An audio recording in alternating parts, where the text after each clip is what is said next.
წმინდა მოციქული იაკობ ზებედესი გახლდათ ძმა იოანე ღვთისმეტყველისა. წმინდა მოციქული 12 მოციქულთაგან იყო და ქრისტეს მიერ მოწოდებული იქნა თავის ძმასთან, მოციქულ იოანე ღვთისმეტყველთან ერთად. სულიწმინდის გარდამოსვლის შემდეგ წმინდა იაკობი ქადაგებდა ესპანეთში და სხვა ქვეყნებში. შემდეგ იერუსალიმს დაუბრუნდა. მოციქული ქადაგებდა იესო ქრისტეს როგორც მაცხოვარს, წმინდა წერილის სიტყვებით ამხელდა ფარისევლებს და მწიგნობრებს, საყვედურობდა მათ გულგრილობისა და ურწმუნობისა გამო.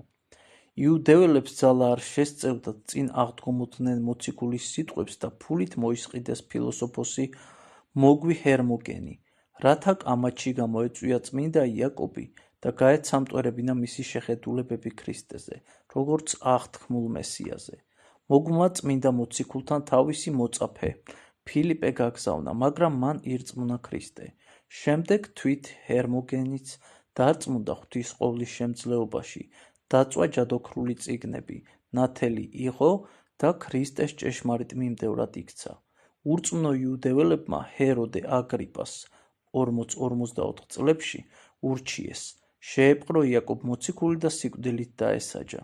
წმინდა იაკობმა მშვიდად მოისმინა სასიკვდილო განაჩენი და განაგრძო ქრისტეს ჯულის ქადაგება. ერთ-ერთი დამსმენი, სახელად იოსია, გაოცდა მოციქულის ვაჟკაცობით დაირწმუნა ქრისტე მესიის განკაცება. როცა წმინდა იაკობის სიკვდილით დასასჯელად წაიყვანეს, იოსია ფეხებში ჩაუვარდა მოციქულს, მოინანია თავისი ცოდვა და მიტევება ითხოვა.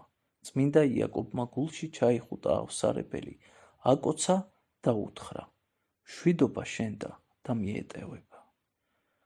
იოსიამ საჯაროდ აღიარა ქრისტე და წმინდა იაკობთან ერთად მოწამეობრივად აღესრულა იერუსალიმში 44 წელს.